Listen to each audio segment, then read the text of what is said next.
Life.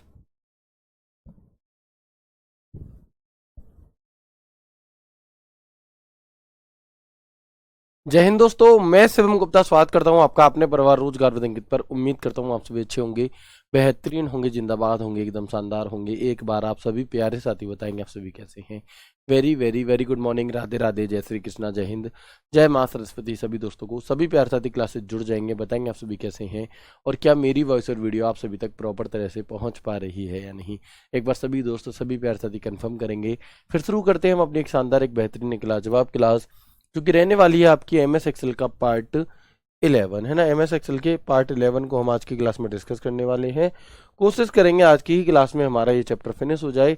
आज नहीं होगा तो कल तो ये हो ही जाएगा। बिल्कुल, आरती गोस्वामी है, आशीष है, मनीषा है, गोल्डी जी हैं, फिरदौस जी हैं, पंकज हैं, लोहार जी हैं, आकाश हैं, Sunny Kumar. Very good morning, Ram Ram, Radhe Radhe, हर हर महादेव। सभी भाई जल्दी से क्लासेस जुड़ेंगे। फिर शुरू करते हैं एम एस एक्सेल का पार्ट 11। और आप सभी को पता है कि हम जो एम एस एक्सेल में डिस्कस कर रहे थे वो कर रहे थे फॉर्मूलाज को। और कल की क्लास तक हमने काफ़ी सारे फॉर्मूला समझ लिए थे। कुछ फॉर्मूला परसों समझे थे, कुछ फॉर्मूला हमने कल की क्लास में समझे थे, और आगे के जो फॉर्मूला है वो हम आज की क्लास में यहाँ पर समझ रहे होंगे। तो बिल्कुल एक बार कंफर्म करेंगे मेरी वॉइस और वीडियो क्लियर है या नहीं, बताएंगे जल्दी से। चलिए, उम्मीद करता हूँ सब कुछ क्लियर होगी, है ना। तो आगे बढ़ते हैं और देखेंगे। सबसे पहले हम जो आज की क्लास में फॉर्मूले की शुरुआत करने जा रहे हैं वो फॉर्मूला है एग्जैक्ट का फॉर्मूला। कौन सा? एग्जैक्ट का फॉर्मूला। कैसे काम करता है जी एग्जैक्ट का फॉर्मूला? तो आप देखेंगे कि यह फंक्शन जांचता है कि क्या दो टेक्स्ट स्ट्रिंग बिल्कुल समान हैं, यानी कि क्या दो टेक्स्ट जो अलग अलग लिखे हुए हैं वो बिल्कुल समान हैं। अगर समान हैं,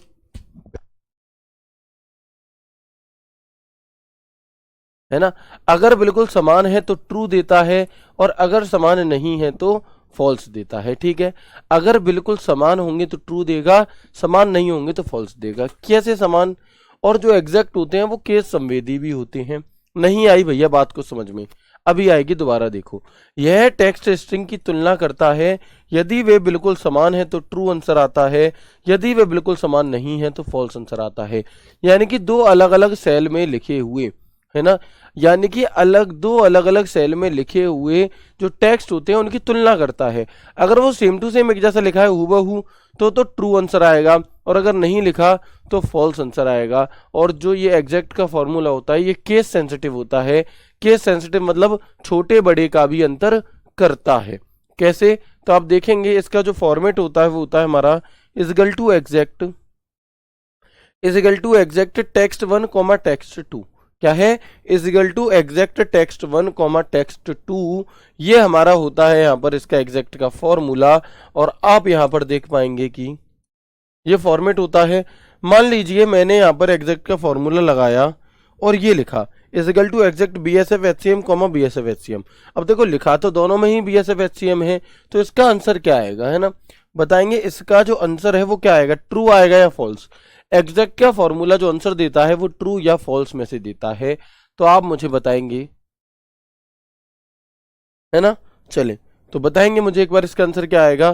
तो देखो BSF HCM लिखा है, यहाँ भी है, यहाँ भी है, लेकिन क्या ये सेम टू सेम लिखा है? आप कहेंगे नहीं, इसलिए इसका जो उत्तर है वो क्या हो जाएगा, वो फॉल्स हो जाएगा। बिल्कुल इसी प्रकार से अगर मैं इन दोनों में तुलना करूं, है ना, इन दोनों में अगर मैं तुलना करूं तो बताओ क्या ये बिल्कुल सेम टू सेम लिखे हैं? आप कहेंगे जी हाँ बिल्कुल सेम लिखे हैं। तो इसका जो हमारा उत्तर है वो क्या हो जाएगा, ट्रू हो जाएगा, है ना। इस वाले का उत्तर फॉल्स क्योंकि अलग है, इस वाले का आंसर ट्रू क्योंकि सेम है। देखने में भी सेम है और वैसे भी सच में भी सेम है। लेकिन यहाँ पर BSF HCM पढ़ने में तो सेम सा है, लेकिन स्मॉल और कैपिटल का यहाँ पर अंतर आ गया, इसलिए एग्जैक्ट नहीं माना जाएगा। ठीक है, तो एग्जैक्ट वैल्यू पता करने के लिए हम इसका प्रयोग करते हैं। चलेंगे, इसके बाद हम देखेंगे एक फॉर्मूला होता है आपका क्लीन का। कौन सा? एक फॉर्मूला होता है आपका क्लीन का, और ये फॉर्मूला आपसे पूछा गया। यूपी में एक पेपर होता है जूनियर असिस्टेंट का, कनिष्ठ सहायक, UPSSC इस पेपर को कंडक्ट कराती है। उस पेपर में 27 अगस्त 2023 को ये पेपर हुआ था। एक ही शिफ्ट में 15 सवाल आए थे। वहां पर यह सवाल आपसे पूछा गया था कि जो क्लीन का फॉर्मूला होता है, जो क्लीन का फॉर्मूला होता है, ये कहां पर काम करता है, तो हम देखेंगे क्लीन का फॉर्मूले का काम क्या होता है, वो आपसे पूछा गया था। तो टेक्स्ट से सभी गैर मुद्रण यानी कि नॉन प्रिंटेबल वर्ड कैरेक्टर हटाने के लिए फॉर्मेटिंग हटाकर सिंपल टेक्स्ट लौटा देता है। इसका जो फॉर्मेट होगा वो कैसा होगा, क्लीन इजगल टू क्लीन और ब्रैकेट में सिर्फ टेक्स्ट लिख दो। कैसे, मान लीजिए कि मैंने यहां पर ये फॉर्मूला लगाया इस वाली सेल में इजगल टू क्लीन, और मैंने ये वाली सेल क्या रेफरेंस दिया, तो इससे उठाकर ऐसे ही कर दी, यानी कि क्लीन जो भी फॉर्मेटिंग थी, रंग या मैं कहूं बैकग्राउंड का रंग या मैं कहूं अंडरलाइन इटैलिक बोल्ड सब हटाकर बिल्कुल सिंपल टेक्स्ट कर दिया। तो ये होता है क्या हमारा, ये होता है हमारा यहाँ पर कौन सा, क्लीन का फॉर्मूला। ऐसे ही अगर हम कहीं से टेक्स्ट को इंपोर्ट करते हैं तो ये डर्टी टेक्स्ट है, इस टेक्स्ट को प्रिंटेबल योग्य क्लीन टेक्स्ट करने के लिए भी हम इसका प्रयोग करते हैं। देखो हेलो वर्ल्ड लिखना था लेकिन ये बाय मिस्टेक ऐसा हो रहा है, कोई चिन्ह भिन्न इसके बीच में आ रहे हैं, तो इससे हटाकर इसे बिल्कुल नॉर्मल करने के लिए हम यहाँ पर क्लीन फॉर्मूला का प्रयोग करते हैं। मैंने यहाँ पर कोई फॉर्मेटिंग की हुई है और मैंने यहाँ पर फॉर्मूला लगा दिया, तो आप देखेंगे ये वाला सेल का डेटा यहाँ पर कैसे आ गया, बिल्कुल क्लीन होकर के आ गया। बताएंगे क्लियर है, क्लीन का फॉर्मूला आसान है ना, कोई भी दिक्कत इस फॉर्मूले में भी आपको यहाँ पर नहीं हुई होगी। इसके बाद अगर हम बात करते हैं, अगला एक फॉर्मूला है आपके पास कॉनकॉर्डिनेट का। कौन सा, कॉनकॉर्डिनेट का फॉर्मूला हम इसे कहते हैं, और ये फॉर्मूला भी आपके एग्जाम के पॉइंट ऑफ व्यू से काफी जरूरी हो जाता है। क्या जरूरी है ऐसा इस फॉर्मूले में, तो समझना। कॉनकॉर्डिनेट का फॉर्मूला क्या काम करता है कि अलग अलग सेलों में लिखे हुए टेक्स्ट को किसी एक ही सेल में लाने का काम करता है। कैसे, तो समझ में आएगा। एमएस एक्सेल 2010 में कई टेक्स्ट आइटम को एक टेक्स्ट आइटम सेल से जोड़ने के लिए कॉनकॉर्डिनेट फंक्शन का प्रयोग किया जाता है। इसका वो कैसा होता है आपका फॉर्मेट, तो equal to concatenate text 1 text 2 text 3 जितने भी टेक्स्ट आपको एक ही सेल में करने हैं उसके लिए ये फॉर्मूला होता है। कैसे, तो समझो। देखो एक सेल में लिखा है आई लव, एक में लिखा है माँ। मैं चाहता हूं इस वाली सेल में ये कंप्लीट आई लव माँ लिखा आ जाए, तो मैं यहां पर फॉर्मूला लगा दूंगा इजगल टू कॉनकॉर्डिनेट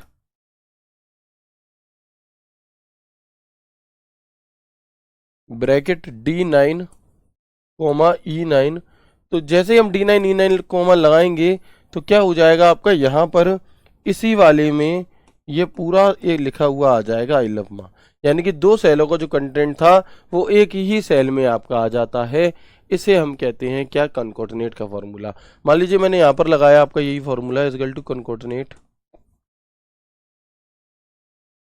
और मैंने यहाँ पर दिया D10 F10 H10, और जैसे ही आप इस फॉर्मूले को लगाएंगे तो तुरंत फिर यहाँ पर क्या लिखा आ जाएगा, एक ही सेल में ड्रीम BSF HCM क्या आ जाएगा लिखा हुआ, ड्रीम BSF HCM,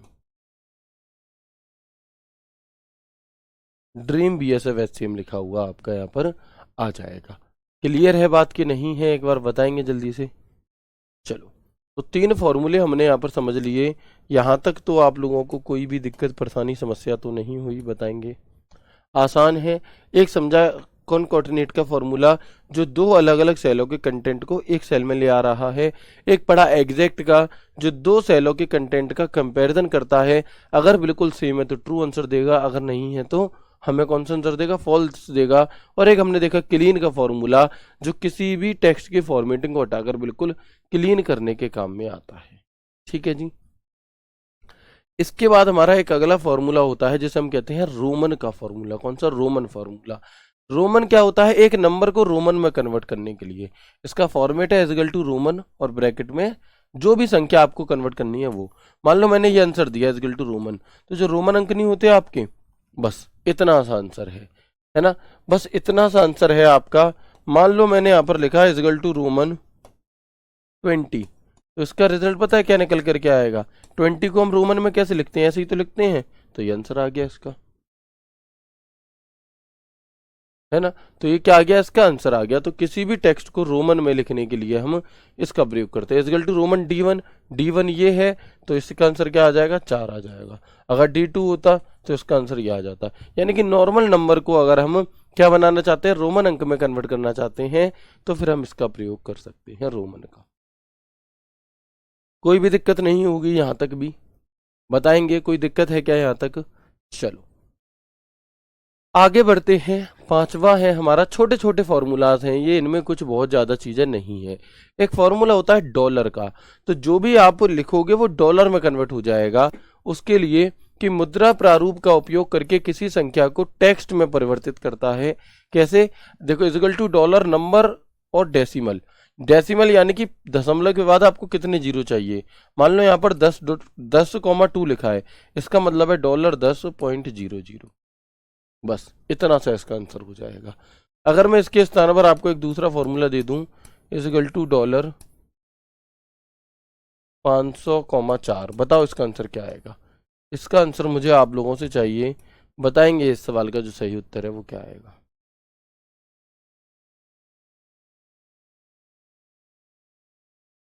बताएंगे इसका आंसर क्या आएगा आपका? Equal to dollar 500,4। क्या कहेंगे तो हम यहाँ पर? बताओ, इसे समझ में आया आपको? कुछ नहीं करना, जो संख्या दी है उसके आगे डॉलर लगा दो, कॉमा के बाद जो दिए जितने नंबर दिए हैं उतने ही जीरो लगा दो, बस काम खत्म। बताएंगे क्या आंसर होगा? कर पाएंगे या नहीं कर पाएंगे? चलिए, बिल्कुल सबसे पहले आंसर आया भावना तेवतिया का। अभिषेक, मोहित वेरी गुड।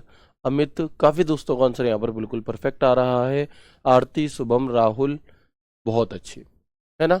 चले चलिए, पूजा शर्मा, हिमांशु और बाकी जो दोस्त रिकॉर्डेड क्लास देखेंगे उन सब का भी आंसर अगर सही आ रहा है तो भैया बहुत बढ़िया। आप देखेंगे यहाँ पर $500.1234। तो क्या कठिन है ये फॉर्मूला? क्या ये फॉर्मूला कठिन है? आप कहेंगे नहीं है बिल्कुल भी कठिन, तो बस आगे बढ़ जाओ अगर नहीं है कठिन तो। इसके बाद एक और फॉर्मूला आता है नया, जिसका नाम होता है एबीएस। इस एबीएस की फुल फॉर्म आपसे पूछ ली जाती है। एबीएस का मतलब होता है एब्सोल्यूट। एब्सोल्यूट वैल्यू निकालने के लिए ये फॉर्मूला होता है। और इस फॉर्मूले जितना कठिन फॉर्मूला आपने नहीं देखा होगा, है ना? इस फॉर्मूले जितना कठिन फॉर्मूला आपने नहीं देखा होगा। आप देखेंगे कि बड़ी ही आसानी के साथ आप इसे कर पाएंगे। कैसे? आप कहेंगे सर कठिन भी और आसानी भी कैसे? तो समझो, यह एब्सोल्यूट वैल्यू निकालने के लिए होता है। अगर हम आपसे कहें कि बताओ एब्सोल्यूट वैल्यू निकालने के लिए किस फॉर्मूले का प्रयोग करेंगे, तो डॉलर का हम एप्स का प्रयोग करते हैं। और ये सिर्फ इतना काम करता है कि ऋणात्मक मान को धनात्मक में बदल देता है। यानी कि मान लो फॉर्मेट है ये, इक्वल टू एबीएस, ब्रैकेट में नंबर दे दो कोई भी, इक्वल टू एबीएस माइनस के 18 लिखा तो ये प्लस के 18 हो जाएगा। आप कहेंगे अगर ये प्लस के ही 18 होता तो आंसर क्या होता? तो भी प्लस के 18 रहता। बस कुछ भी नहीं करना, जो भी वैल्यू माइनस में लिखी है उसे क्या कर देता है? सिर्फ और सिर्फ प्लस में कर देता है, काम खत्म, पैसा आ जाओ। है? बताओ, इससे आसान कुछ हो सकता है क्या? इससे आसान कुछ हो सकता है क्या? कितना आसान फॉर्मूला है। चलो कर लेंगे इसे। चलो मैं अगर आपसे पूछ लूं इसमें से ही एक,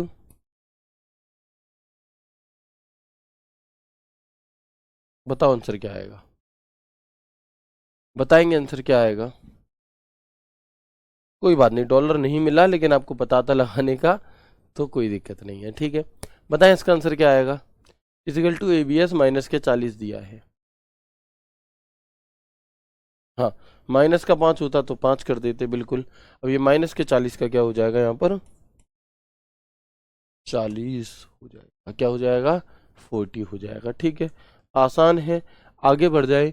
तो बस एक एक करके ही हमें क्या है, इन्हें थोड़ा थोड़ा सा देख लेना है, बहुत कठिन ये बिल्कुल भी नहीं है, ठीक है। इसके बाद अब देखो, अगर ये फॉर्मूला आपने पढ़ा ना होता और डायरेक्ट एग्जाम में आ जाता तो आपको लगता ओ भाई ये क्या आ गया, जबकि बहुत आसान है ना? बिल्कुल इसी प्रकार से अगला फॉर्मूला होता है लेन का। और लेन के जो फॉर्मूले की फुल फॉर्म होती है वो होती है लेंथ। क्या होती है? लेन के फॉर्मूले की जो फुल फॉर्म होती है वो होती है आपकी क्या? लेंथ होती है। वो फुल फॉर्म क्या होती है? लेंथ होती है, ठीक है। तो आप देखेंगे यहां पर अभी, चलो तो लेन का फॉर्मूला फुल फॉर्म है लेंथ। टेक्स्ट स्ट्रिंग में वर्णों की संख्या, यानी कि किसी टेक्स्ट में कितने कैरेक्टर लिखे गए हैं, कितने अक्षर लिखे गए हैं, उन्हें गिनकर बताता है। और ये स्पेस को भी काउंट करता है। किसे? ये स्पेस को भी काउंट कर रहा होता है। टेक्स्ट स्ट्रिंग में वर्णों की संख्या लौटाता है, यह स्पेस को भी काउंट करता है। कैसे? तो आपको फॉर्मूला दिया है, आपका जो फॉर्मेट है वो होगा इक्वल टू लेन, और ब्रैकेट में जो भी टेक्स्ट आप काउंट करना चाहते हैं उसे आप काउंट कर लीजिए। तो वो टेक्स्ट आप ले लेंगे। जैसे मान लो मैंने यहाँ पर लिखा है equal two lane BSF HCM,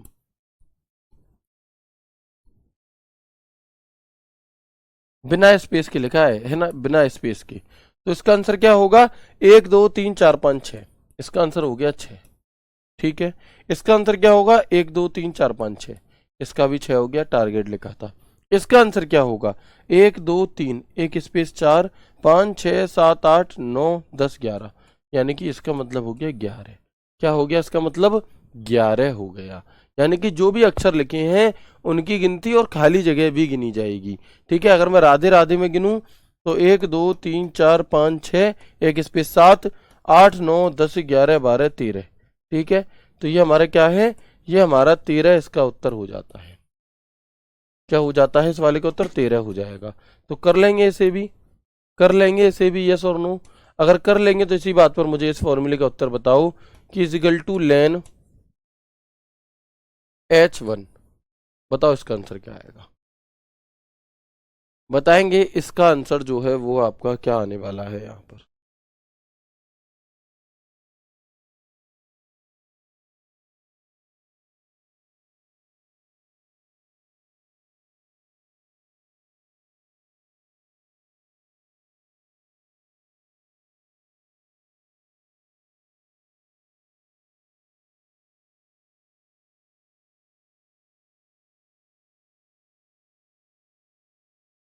बिल्कुल बताएंगे क्या होगा। भाई H1 टेक्स्ट नहीं है, H1 यहां से देखना, H1 सेल का एड्रेस है। हे भगवान, कितने कितने भोले भाले बच्चे हैं ये हैं, कितने सीधे बच्चे हैं।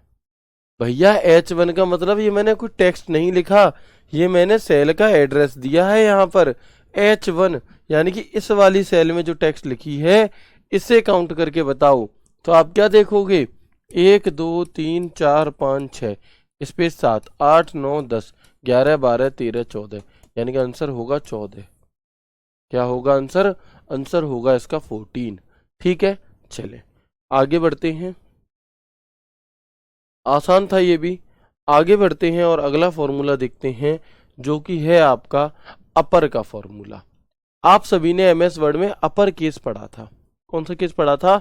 आप सभी ने MS वर्ड में अपर केस पढ़ा था। अपर केस का मतलब होता है कि कैसा भी कोई टेक्स्ट लिखा हो अपर केस में सभी के सभी क्या हो जाएंगे? सभी के सभी आपके बड़े हो जाएंगे, कैपिटल लेटर में हो जाएंगे। तो बिल्कुल वही एक टेक्स्ट स्ट्रिंग को सभी बड़े अक्षरों में परिवर्तित करता है। इसका जो फॉर्मेट है वो रहेगा इक्वल टू अपर टेक्स्ट। ठीक है। और यहाँ पर मैंने दिया है इक्वल टू अपर E8। क्या है? E8। अब E8 में क्या लिखा हुआ है? राधे स्मॉल लेटर में लिखा है, तो इसका जो आंसर आएगा वो कैपिटल में आएगा, क्योंकि फॉर्मूला किसका है? क्योंकि फॉर्मूला अपर का है। क्योंकि क्योंकि फॉर्मूला किसका है? हमारा अपर का फॉर्मूला है। कोई दिक्कत? बिल्कुल आसान है। इसी प्रकार से अगला होता है हमारा एक लोअर का फॉर्मूला। कौन सा फॉर्मूला होता है? एक और फॉर्मूला होता है हमारा जिसे हम लोअर का फॉर्मूला कहते हैं, और टेक्स्ट स्ट्रिंग के सभी अक्षरों को लोअर केस में परिवर्तित करता है। क्या करता है ये? तो टेक्स्ट स्ट्रिंग के सभी टेक्स्ट को क्या करेगा? लोअर में। यानी कि अब देखो यहाँ कृष्णा कैपिटल में लिखा है तो लोअर का फॉर्मूला है, तो अब ये कैसे हो जाएगा? अब ये स्मॉल हो जाएगा। कैसा? छोटी ABCD में लिखा जाएगा। आसान है। बताओ। अपर यानी कि जैसा भी टेक्स्ट है उस सारे कैपिटल कर दो, लोअर यानी कि सबको स्मॉल कर दो। इजी। आगे बढ़ेंगे। कितने सरल सरल फॉर्मूला है। एक होता है प्रॉपर का फॉर्मूला। कौन सा? एक फॉर्मूला होता है हमारा प्रॉपर का फॉर्मूला। क्या है जी प्रॉपर का फॉर्मूला? तो एक टेक्स्ट स्ट्रिंग को उचित केस में प्रत्येक शब्द के पहले अक्षर को अपर केस में या और अन्य सभी अक्षरों को लोअर केस में परिवर्तित करता है, यानी कि कैपिटलाइज ईच वर्ड। इसका मतलब होता है प्रत्येक शब्द का पहला अक्षर बड़ा, है ना। अगर एक लेटर कैपिटल रखना हो बिल्कुल उसके लिए ये वाला फॉर्मूला है आपका प्रत्येक शब्द का पहला अक्षर बड़ा होगा प्रॉपर फॉर्मूले से। मान लो मैंने यहाँ पर दिया इक्वल टू प्रॉपर E8, अब यहाँ लिखा है राधे कृष्णा, तो पहला अक्षर कैपिटल बाकी स्मॉल, फिर पहला कैपिटल बाकी स्मॉल, तो ये हो गया हमारा यहाँ पर कौन सा प्रॉपर का फॉर्मूला। कौन सा हो गया, ये हो गया हमारा यहाँ पर प्रॉपर का फॉर्मूला। तो 3 फॉर्मूले आपने देखे हैं इससे संबंधित। एक अपर का फॉर्मूला जो कैसी भी लिखा हो सबको कैपिटल कर देगा, एक लोअर का फॉर्मूला कैसा भी लिखा हो सबको स्मॉल कर देगा, और एक प्रॉपर का फॉर्मूला जो प्रत्येक शब्द का पहला अक्षर कैपिटल कर देगा। बहुत आसान है, ठीक है। इसके बाद और आगे बढ़ते हैं और देखते हैं और जानते हैं यहाँ पर हम, ठीक है। इसके बाद अगर हम और आगे बढ़ें तो देखेंगे एक होता है नाव का फॉर्मूला। कौन सा, एक फॉर्मूला होता है नाव का, और ये कई बार आपसे एग्जाम में पूछा गया है। नाव का फॉर्मूला वर्तमान डेट एंड टाइम देने के लिए होता है, और इसे लगाने का तरीका बस इतना है, इक्वल टू नाउ, ब्रैकेट को चालू करो और ब्रैकेट को तुरंत ही बंद कर दो। इसके सिवा आपको कुछ भी नहीं करना, इसके सिवा आपको कुछ भी नहीं करना। आप देखेंगे equal to now, bracket start और ब्रैकेट बंद, ब्रैकेट स्टार्ट एंड ब्रैकेट बंद। तो जैसे ही आप ब्रैकेट स्टार्ट और ब्रैकेट बंद करेंगे तो आ जाएगा आपके सामने, आज 9 तारीख है ना, हाँ 9 अक्टूबर 2024, 9 अक्टूबर 2024 11:27, 11:26,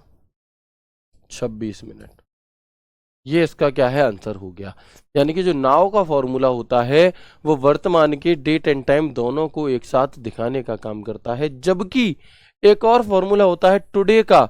ये क्या काम करेगा, ये आज की तारीख देने के लिए होता है, सिर्फ और सिर्फ आज की तारीख दिखाएगा। ये क्या करेगा, तो जो हमारा टुडे का फॉर्मूला होता है ये 9 अक्टूबर 2024 देगा, टाइम नहीं देगा। तो आपसे कई बार पूछा जाता है कि डेट एंड टाइम के लिए कौन सा फॉर्मूला है, तो नाउ है, और सिर्फ डेट के लिए कौन सा फॉर्मूला है, तो वो हमारा टुडे का फॉर्मूला होता है। कौन सा होता है, तो वो हमारा टुडे का फॉर्मूला होता है। बताएंगे यहाँ तक की बातें क्लियर है आप सभी को? एक बार बता देंगे कि क्या यहाँ तक की सभी बातें आप सभी को समझ में आ चुकी हैं कि नहीं, बताओ।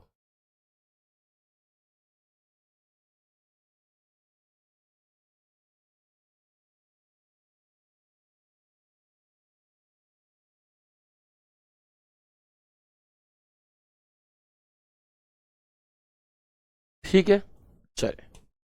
इसके बाद अगला हमारा एक फॉर्मूला होता है जिसका नाम है फैक्ट, और फैक्ट का मतलब होता है फैक्टोरियल। यानी कि जो फैक्ट का फॉर्मूला है ये किस लिए काम करता है, तो ये फॉर्मूला फैक्टोरियल निकालने के काम आता है। फैक्टोरियल क्या होता है, तो मैथ्स वाले सर ने आपको पढ़ाया होगा, नहीं पढ़ाया तो आगे आपको पढ़ाएंगे। फैक्टोरियल निकालते कैसे हैं वो मैं आपको बता देता हूं। देखो, अगर आपको किसी भी संख्या का फैक्टोरियल निकालना है, मान लो ये 6 है और ये फैक्टोरियल का साइन होता है, तो अगर 6 का फैक्टोरियल निकालना है इसका मतलब ये है कि 6 से लेकर इसके पीछे की संख्या 1 तक इसका गुणा करते चले जाओ, ये इसका 6 का फैक्टोरियल निकल आएगा, यानी कि 720 हो जाएगा। कैसे, तो 6 पंजे 30, चौके 120, या 360, दुनी 720, एकम 720, ये हो गया। अगर ऐसे ही आपसे पूछ ले कि बताओ इसका 5 फैक्टोरियल का आंसर क्या आएगा, तो 5 चौक 20, तिया 60, दुनी 120, यानी कि 120 इसका हो जाएगा। ठीक है, तो ऐसे हम फैक्टोरियल निकालते हैं, ऐसे हम फैक्टोरियल निकालते हैं। लेकिन अगर ऐसे ना निकाल करके हम कंप्यूटर से निकलवाना चाहें तो कैसे, इसका जो फॉर्मेट है वो है इक्वल टू फैक्ट, और ब्रैकेट में आपको नंबर लिखना होगा, और यहाँ पर आपने लिखा है इक्वल टू फैक्ट 5, तो इसका आंसर आ जाएगा 120। क्या आ जाएगा, 120। लेकिन अब एग्जामिनर सीधा सीधा ना पूछ करके थोड़ा जोड़ घटाए करके पूछता है। कैसे, तो उसने आपसे कहा है इक्वल टू फैक्ट प्लस, यहाँ भी प्लस लगा लो, यहाँ भी प्लस लगा लो, सब जगह प्लस लगा दिया। अब फैक्टोरियल 5 की वैल्यू कितनी होती है, 120। फैक्टोरियल 4 की वैल्यू कितनी होती है, 24। फैक्टोरियल 3 की वैल्यू कितनी होती है आपकी, 6। फैक्टोरियल 2 की वैल्यू कितनी होती है आपकी, 2। अब इन सबको जोड़ दो, तो 120 और 24 कितने हो जाएंगे, 144। 144 और 6 कितने हो जाएंगे, 150। 150 और 2 कितने हो जाएंगे, 152। सो इस सवाल का जो उत्तर है वो क्या हो जाएगा, वो 152। ठीक है, ऐसे ही एक और फॉर्मूला यहाँ पर आपको लिखा हुआ है, नहीं दिखाई दे रहा तो मैं इसे बड़ा बड़ा लिख देता हूँ, 5 - 1। ठीक है, क्या होगा इस फॉर्मूले में, तो हम लोग यहाँ पर अक्सर क्या कर देते हैं, अक्सर हम लोग यहाँ पर क्या कर देते हैं, फैक्टोरियल 5 की वैल्यू निकाल देते हैं, फैक्टोरियल 1 की वैल्यू निकालते हैं। नहीं, यहाँ पर हम फैक्टोरियल 5 में से एक 4 और फैक्टोरियल 4 की वैल्यू कितनी होती है 24, तो यही इसका आंसर हो जाएगा। ठीक है, चले, क्लियर है। अच्छा, कई बार ऐसा होता है आपसे पूछा जाता है is equal to fact 5 plus fact 0, बताओ आंसर क्या आएगा, बताओ आंसर इसका क्या आएगा, बताएंगे इसका आंसर क्या आएगा आपका।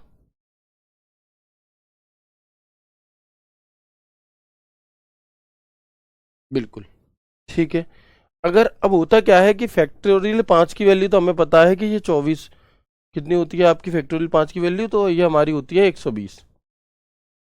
और फैक्टोरियल 0 की वैल्यू अक्सर हम लोग 0 कर देते हैं, जबकि याद रखना है कि फैक्टोरियल 0 की वैल्यू 1 होती है। कितनी होती है, ऑलवेज यहाँ पर साइड से लिख लो कि फैक्टोरियल 0 की जो वैल्यू होगी वो 1 होगी। कितनी होगी, वो 1 होगी। ठीक है, तो बस इतनी सी बातें आपको याद रखनी। 120 नहीं होगा, 121 होगा।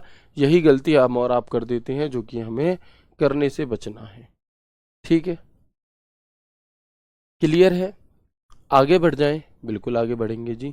अगला देखेंगे हम, यहाँ पर एक फॉर्मूला है हमारा मीडियन का फॉर्मूला।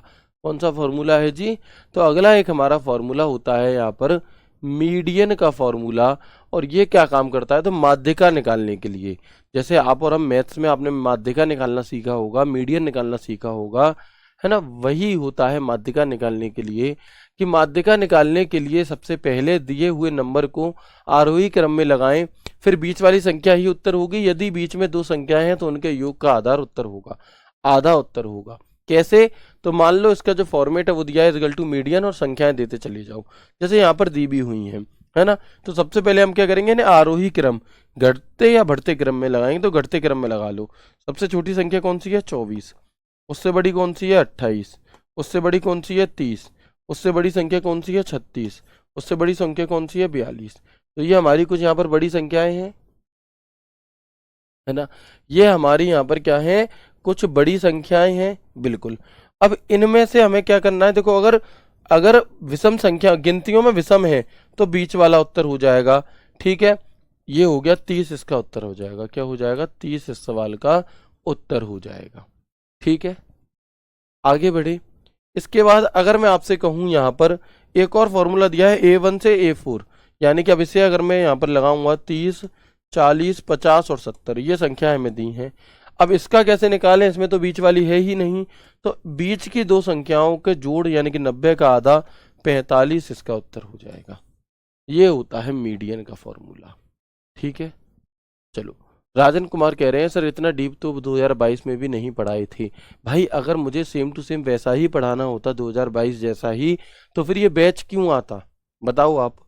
इस बैच को लेने का आपको फायदा तो यही है ना कि अपडेटेड चीजें आप पढ़ रहे हो। अदरवाइज बच्चे फ्री में भी तैयारी कर रहे हैं और कर सकते हैं उस टाइम के अकॉर्डिंग। ऐसा नहीं था कि मैंने उस टाइम पे जानपूर के पूछकर चीजें छोड़ दी थी कि मैं अब कराऊंगा, नहीं। तब हमने इस चीज को इसलिए छोड़ा था क्योंकि इतना डीप नहीं पूछता था। लेकिन फिर पेपर आया, उस पेपर को हमने एनालिसिस किया और फिर अपडेटेड जो कंटेंट होता है वो आपको मिलता है नए बैचेस में। इसलिए नए बैच कभी कभी जरूरी होते हैं। बाकी वो भी बहुत अच्छा बैच है, लेकिन वहां पर उतनी नीड नहीं थी क्योंकि वो उस पेपर के हिसाब से बनाया गया था। अब ये आपके इस पेपर के हिसाब से बनाया जा रहा है, इसलिए। ठीक है, तो मीडियन का फॉर्मूला आप समझ गए। अब ये कुछ फॉर्मूले हैं जिन्हें आपको सीधे सीधे वन लाइनर के तौर पर याद रखना है। कैसे, कुछ फॉर्मूले हैं जिन्हें आपको सीधा सीधा वन लाइनर के तौर पर याद रखना है कि ईयर का फॉर्मूला किसी तिथि के अनुसार वर्ष लिख देता है। ई डेट का फॉर्मूला, ई डेट फंक्शन का उपयोग टेक्स्ट के रूप में संग्रहित दिनांक को उस सीरियल नंबर में कन्वर्ट करने के लिए किया जाता है जिसे एक्चुअल दिनांक के रूप में पहचानता है, यानी कि डेट को सीरियल नंबर में कन्वर्ट करने के लिए। इफ का फॉर्मूला होता है आपका एक लॉजिकल फॉर्मूला। यह सबसे प्रचलित फंक्शन में से एक है और यह आपको किसी वैल्यू और आपकी अपेक्षा के बीच तार्किक तुलना करने की सुविधा देता है। अगर आपसे पूछे कि तार्किक तुलना लॉजिकल आपकी क्या है यहाँ पर करने के कंपैरिजन करने के लिए किसका प्रयोग करेंगे, तो इफ का प्रयोग करेंगे। ममल्ट का फॉर्मूला किस लिए होता है, ममल्ट फॉर्मूले का माध्यम से आप अपने एक्सेल सीट पर किसी भी रो और कॉलम वैल्यू की मैट्रिक्स निकाल सकते हैं। यानी कि अगर आपसे किसी वैल्यू की मैट्रिक्स निकालने के लिए कहा जाए तो किस फॉर्मूले का प्रयोग हम करेंगे, ममल्ट फॉर्मूले का प्रयोग करेंगे। सीधा सीधा क्या है, याद कर लेने हैं ये कुछ। इसके बाद एक फॉर्मूला रिपीट का फॉर्मूला, तो यह फॉर्मूला शब्द को रिपीट करने का काम करता है। कैसे करता है जी ये फॉर्मूला शब्द को रिपीट करने का काम, तो आप देख पाएंगे यहाँ पर, मान लीजिए मैंने बीएसएफ लिख दिया, टारगेट बीएसएफ लिख दिया, ठीक है। तो अब आप यहाँ पर क्या देखोगे, और कॉमा लगाए 3, तो इसका मतलब ये है कि अब जो आपका ये रिजल्ट है वो कैसे आएगा, टारगेट बीएसएफ, टारगेट बीएसएफ और टारगेट बीएसएफ, 3 बार टारगेट लिखेगा। कैसे लिखेगा, 3 बार टारगेट लिखेगा, target BSF, target BSF, target BSF. Clear और नॉट, ठीक है, 3 बार टारगेट लिख देता है। एंड और की बात अगर मैं करूं, यह फंक्शन में हम जो तर्क देते हैं यदि वह सही है तो ट्रू लौटाता है, और यदि वह गलत है तो फॉल्स लौटाता है। कैसा, यानी कि एंड और के जो फॉर्मूले होते हैं ये ट्रू और फॉल्स के रूप में हमें अपना आंसर देते हैं, ठीक है। डेट, यह function MS Excel date and time में कोड में बदलने के लिए दर्शाने वाली संख्या दर्शाता है, ये मैं आपको ऊपर बता ही चुका हूं। एक और फॉर्मूला है हमारा डेट वैल्यूज का, किसी सेल में टेक्स्ट दिनांक को सीरियल नंबर में बदलने के लिए डेट वैल्यू फॉर्मूला का प्रयोग करते हैं, ठीक है। बस इतने ही फॉर्मूले आपको हद से याद करने हैं। जो लास्ट में बताएंगे ये थोड़े कम इंपॉर्टेंट हैं, लेकिन यहाँ तक जो मैंने बताए थे फैक्टोरियल वगैरह वाले, ये सभी के सभी बहुत ही इंपॉर्टेंट और बहुत ही जरूरी फॉर्मूले थे। तो एक बार मुझे कंफर्म करेंगे कि क्या यहाँ तक की बातें आप सभी को समझ में आ गई। फैक्टोरियल वाले फॉर्मूले को रिपीट कर दो। फैक्टोरियल वाले फॉर्मूले में ऐसा कुछ भी नहीं है रिपीट करवाने जैसा, फिर भी मैं कर देता हूँ। इजगल टू फैक्ट लिखा है, ठीक है।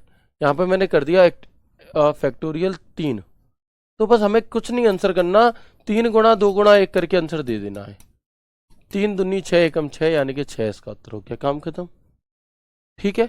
इतना सा काम होता है यहाँ पर हमारे फैक्ट वाले फॉर्मूले का। चलो अब हम आ जाते हैं यहाँ पर एमएस एक्सेल से संबंधित कुछ शॉर्टकट कीज के बारे में, है ना। हालांकि आप अलग से भी क्लास पढ़ोगे एक शॉर्टकट की, उसमें भी हम शॉर्टकट कीज की चर्चा करेंगे, लेकिन यहाँ पर क्योंकि अभी के अभी एमएस एक्सेल खत्म हुआ है तो साथ के साथ एमएस एक्सेल वाली शॉर्टकट की अभी कर लेते हैं, इन्हें बाद में नहीं करेंगे। कैसे सर, एंड और वाला समझ में नहीं आया मत समझिए, उसे बस याद कर लीजिए, उसमें उससे सॉल्व करवा कर आंसर नहीं आता, वो जो लाइन लिखी गई है वही लाइन आपसे पूछी जाती है, इसलिए मैंने उसे सॉल्व करना नहीं बताया, ठीक है। एरो बटन किस लिए होते हैं एक्सेल में, तो एक सेल ऊपर नीचे जाने के लिए होते हैं, इधर उधर जाने के लिए होते हैं। डिलीट बटन क्या काम करेगा, जो भी सेल आपने सिलेक्ट की हुई है उसको, उसके कंटेंट को डिलीट करने के लिए हम इसका प्रयोग करते हैं। टैब बटन क्या काम करेगा, जिस सेल पर आप हो उससे अगली सेल पर चला जाएगा। शिफ्ट टैब क्या काम करेगा, जिस सेल पर आप हो उसकी बाईं ओर की सेल पर चला जाएगा। एंटर वाला क्या काम करेगा, वर्तमान सेल से नीचे वाली सेल पर आ जाएगा। शिफ्ट एंटर क्या काम करेगा, जिस सेल पर आप हो उससे ऊपर वाली सेल पर पहुंच जाएगा। यानी कि आप देख सकते हैं कुछ इस तरह से, आप यहाँ पर हैं, यहाँ से यहाँ जाना है तो टैब बटन, इस सेल से इस वाली पर जाना है तो शिफ्ट टैब। आप कहेंगे ये काम तो हम एरो से भी कर सकते हैं, तो जी बिल्कुल कर सकते हो, है ना। ऐसे ही अगर मैं बात करूं एंटर की, इससे यहाँ जाना है तो हम एंटर बटन दबाएंगे, और अगर इससे यहाँ जाना है तो हम शिफ्ट एंटर बटन दबाएंगे। कौन सा, तो हम शिफ्ट के साथ एंटर बटन दबा रहे होंगे। क्लियर है, चलो इसके बाद अगर हम और आगे बढ़े, जो मोस्ट इंपॉर्टेंट है ना आपके एग्जाम के पॉइंट ऑफ व्यू से, तो ये दोनों शॉर्टकट कीज आपके पेपर में पूछी जाएंगी। मोस्ट मोस्ट मोस्ट इंपॉर्टेंट, आप इसे याद रखिएगा, है ना। ये आपको आपके एग्जाम में छपी हुई मिलेंगी। क्या है जी शॉर्टकट की, तो कंट्रोल स्पेस बार और शिफ्ट स्पेस बार। तो जो पूरा कॉलम होता है उस कंप्लीट कॉलम को सिलेक्ट करने के लिए कंट्रोल स्पेस बार शॉर्टकट की का प्रयोग करते हैं, और जो कंप्लीट रो होती है उस रो को सिलेक्ट करने के लिए हम शिफ्ट स्पेस बार शॉर्टकट की का प्रयोग करते हैं। अब कंफ्यूजन हमें होता है एग्जाम हॉल में, जब हम बैठे होते हैं हमसे पूछेगा बताओ कि रो को सिलेक्ट करने के लिए किस शॉर्टकट की का प्रयोग करेंगे। अब हम वहां पर कंफ्यूज हो जाते हैं कि हम शिफ्ट स्पेस बार था या कंट्रोल स्पेस बार था। तो एक ट्रिक याद रखनी है, कंट्रोल कॉलम सी से होगा कॉलम वाला, ठीक है, और बचा जो शिफ्ट स्पेस बार इससे होगी रो सिलेक्ट। यानी कि कंट्रोल और कॉलम याद रखना है, कंट्रोल के साथ स्पेस बार दबाओगे तो कॉलम आपका सिलेक्ट होगा पूरा। एस्केप बटन, कोई भी कमांड अगर आपने दी है वो कैंसिल करने के लिए, या कोई डायलॉग बॉक्स खुला है उसे बंद करने के लिए। कंट्रोल 1 से MS एक्सेल में क्या होता है, फॉर्मेट सेल डायलॉग बॉक्स खुलता है। कंट्रोल 2 से बोल्ड होता है टेक्स्ट। कंट्रोल 3 से इटैलिक होता है। कंट्रोल 4 से अंडरलाइन होता है और कंट्रोल 5 से स्ट्राइक थ्रू होता है ना। तो ये सभी के सभी सिर्फ MS एक्सेल में है, जबकि यही कंट्रोल 2 MS वर्ड में किस लिए था, डबल लाइन स्पेसिंग के लिए। यही कंट्रोल 5 MS एक्सेल में होता है 1.5 लाइन स्पेसिंग के लिए। यही कंट्रोल 1 MS वर्ड में होता है सिंगल लाइन स्पेसिंग के लिए। लेकिन अभी हम MS एक्सेल पढ़ रहे हैं तो यहाँ पर इनकी शॉर्टकट कीज का कुछ और प्रयोग है, ठीक है। इसके बाद अगर मैं बताऊं तो कुछ ये शॉर्टकट कीज भी सारी इंपॉर्टेंट है जो इस पेज पर दी गई हैं, आपसे पूछी जा सकती हैं। समझेंगे सबसे पहले, अगर मुझे एक पूरा कॉलम डिलीट करना है ना, अगर मुझे एक पूरा कॉलम डिलीट करना, हाइड करना, छुपा देना है तो मैं कंट्रोल 0 बटन दबाऊंगा, और छुपे हुए कॉलम को वापस लाना है तो मैं कंट्रोल शिफ्ट 0 बटन दबाऊंगा। अगर मुझे कंप्लीट रो को हाइड करना है तो मैं कंट्रोल 9 बटन दबाऊंगा, और अगर मुझे कंप्लीट रो को अनहाइड करना है तो मैं control plus shift plus 9 button दबाऊंगा। कौन से, बिल्कुल ठीक है जी। इसके बाद control plus shift plus semicolon current time के लिए, कंट्रोल के साथ सेमीकोलन करंट डेट के लिए, कंट्रोल प्लस पेज डाउन अगर आप करेंगे तो राइट साइड की या नेक्स्ट सीट पर आप पहुंच जाएंगे, और अगर आप यहां पर कंट्रोल के साथ पेज अप बटन दबाएंगे तो प्रीवियस या लेफ्ट हैंड की जो वर्कशीट होगी उस पर आप जंप कर जाएंगे, ठीक है। सर याद कैसे होगा, रिवीजन से होगा और ऑप्शन को एलिमिनेट करके होगा। बिल्कुल ऐसे आंखें बंद करके रट्टाफिकेशन नहीं करना, 4 से 5 बार बस पढ़ लेना, आपके सामने जैसे ही ऑप्शन आएंगे आप इन हर एक सवाल को सही कर पा रहे होगी, ठीक है। इसके बाद हम देखेंगे शिफ्ट प्लस F1 इंपॉर्टेंट है एक नई वर्कशीट को इंसर्ट करने के लिए, है ना। एक नई वर्कशीट को इंसर्ट करने के लिए अगर आप MS एक्सेल में कोई चार्ट क्रिएट करना चाहते हैं तो आप F11 बटन दबा सकते हैं। किसी फाइल को सेव एज करना है तो F12 दबाएंगे। शिफ्ट F12 आप जानते हैं सेव के लिए, कंट्रोल F12 भी आप जानते हैं ओपन डायलॉग बॉक्स के लिए, और control plus shift plus F12 भी आप जानते हैं प्रिंट के लिए होती है। इसके बाद हम देखेंगे F1 शॉर्टकट की एक्सेल में हेल्प के लिए है। F2 शॉर्टकट की से आप किसी भी एक्टिव सेल के कंटेंट को एडिट कर सकते हैं। F4 से आप उसे बंद कर सकते हैं। F5 से आप किसी भी स्पेसिफिक सेल पर जा सकते हैं। F7 से आप स्पेलिंग एंड ग्रामर चेक कर सकते हैं। F8 से आप एक्सटेंडेड मोड को ऑन कर सकते हैं। F9 से आप पूरी की पूरी एक्सेल की वर्कशीट को कैलकुलेट कर सकते हैं, ठीक है। इसके बाद हम देखेंगे शिफ्ट F9 वर्कशीट को कैलकुलेट करने के लिए, F10 जो मेन्यू बार हमारा होता है उसे हाईलाइट करने के लिए, यानी कि अगर आप ऑल्ट बटन दबा दोगे तो भी हाईलाइट हो जाता है मेन्यू बार, और F10 बटन दबाने से भी हो जाता है। F11 बता चुका हूँ, F12 बता चुका हूँ। कंट्रोल F1 होता है रिबन को हाइड और अनहाइड करने के लिए। जो एक्सेल में आपको रिबन दिखाई देती है पूरी पट्टी, उसे हाइड और अनहाइड करने के लिए कंट्रोल F1। कंट्रोल F2 होता है प्रिंट प्रीव्यू देखने के लिए। कंट्रोल F3 होता है नेम मैनेजर डायलॉग बॉक्स को खोलने के लिए, और कंट्रोल F4 होता है हमारा एक्सेल की स्प्रेडशीट को बंद करने के लिए। किसके लिए, एक्सेल की स्प्रेडशीट को बंद करने के लिए, ठीक है जी। चलें इसके बाद हम देखेंगे, इसके बाद कंट्रोल होम बटन अगर आप दबाएंगे तो move to the beginning of a worksheet, यानी कि जो A1 सेल होती है वहां पर आप पहुंच जाओगे, और अगर आप कंट्रोल के साथ एंड बटन दबाओगे तो लास्ट जहां पर आपने काम किया है उस वाली पर आप पहुंचोगे। कंट्रोल शिफ्ट प्लस डॉलर अगर आप दबाते हैं तो जो भी आपने सेल सिलेक्ट की है उसका जो फॉर्मेट है वो करेंसी फॉर्मेट में चेंज हो जाएगा। अगर आप control plus shift plus percentage button दबाते हैं तो जो आपका फॉर्मेट है वो परसेंटेज फॉर्म में कन्वर्ट हो जाएगा। कंट्रोल शिफ्ट हैश दबाते हैं तो नंबर इन डेट फॉर्म में हो जाएगा। कंट्रोल डी बटन दबाकर आप डुप्लीकेट ले सकते हैं। MS एक्सेल में कंट्रोल T या कंट्रोल L दबाकर आप एक टेबल बना सकते हैं। क्या कर सकते हैं, एक टेबल क्रिएट कर सकते हैं। जबकि यही कंट्रोल L MS वर्ड में लेफ्ट अलाइनमेंट के लिए है, यही कंट्रोल T MS वर्ड में हैंगिंग इंडेंट के लिए है, लेकिन कंट्रोल T और कंट्रोल L MS एक्सेल में टेबल बनाने के लिए होती हैं, ठीक है। कंट्रोल R राइट साइड के बॉक्स को भरने के लिए, यानी कि अगर इस वाली सेल में ये लिखा है और आप यहाँ पर होकर के ये कंट्रोल R दबाते हैं तो यहाँ भी ये लिख जाएगा। ये थी आपकी सभी की सभी शॉर्टकट कीज MS एक्सेल की जो कि हमने यहाँ पर कवर करी। तो कंफर्म करेंगे, यहाँ तक की बातें क्लियर है। हो सकता है आपको लग रहा होगा कि सर इतना याद कैसे होगा, बट यकीन मानिए आप बस 4 से 5 बार पढ़ लेना, और जैसे ही आपके सामने सवाल आएगा ऐसे ऐसे ऑप्शन आपको देखने के लिए मिलेंगे, तो आप अलग ही पहचान पाओगे कि ये 3 तो हो ही नहीं सकते, तो जो बचेगा वो उत्तर हो जाएगा। ठीक है, तो बिल्कुल अब हम आगे बढ़ते हैं और कुछ वन लाइनर की तरफ हम आगे बढ़ेंगे, है ना, क्योंकि एमएस एक्सेल से रिलेटेड कुछ वन लाइनर के बारे में भी हमें यहाँ पर पता होना जरूरी है। और इसी के साथ आपका जो आज ये एमएस एक्सेल का टॉपिक है ये हो जाएगा फिनिश, और कल की क्लास में हम कर रहे होंगे एमएस एक्सेल के टॉपिक के रिवीज प्रैक्टिस। क्या करेंगे? प्रैक्टिस क्वेश्चंस को हम करेंगे, जैसे कि हम अभी तक सभी चैप्टर के करते आए हैं। तो आज आप सभी दोस्त अपना जरूर क्या कर लेना, एक बार रिवाइज कर लेना, है ना। तो आप लोग क्या कर लेना, एक बार पूरा चैप्टर रिवाइज जरूर कर लेना। अब हम कुछ वन लाइनर देखते हैं। एब्सोल्यूट सेल रेफरेंस क्या होता है? किसी सेल की एब्सोल्यूट एड्रेस लिखने के लिए सेल व रो से पहले डॉलर का चिन्ह लगाया जाता है। अगर आप,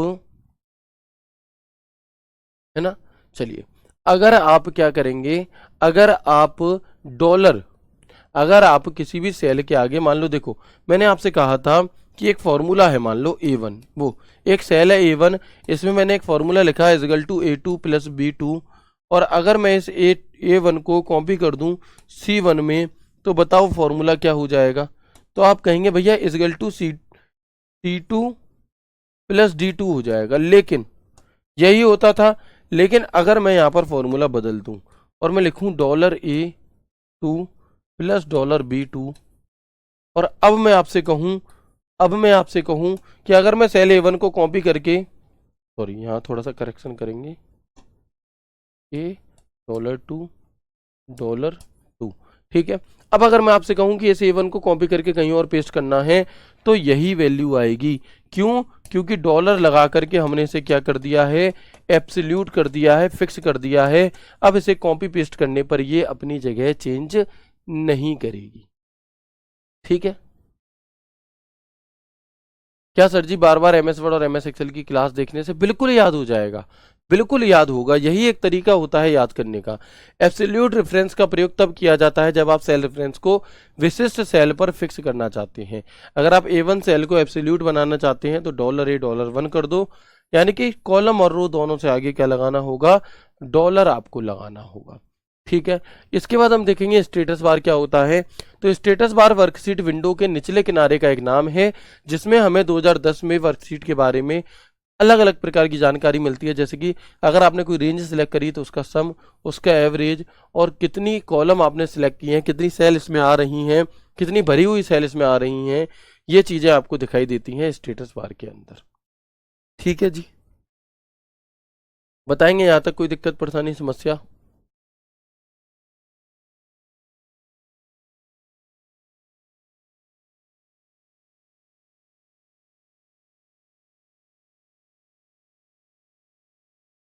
चलिए बताएंगे एक बार, क्या यहाँ तक आप लोगों को कोई समस्या है ना? तो नहीं होनी चाहिए। अब हम आगे बढ़ते हैं और देखेंगे यदि फॉर्मेट संख्या किसी सेल में सटीक नहीं बैठती है तो आपको हैज दिखाई देने लगेगा।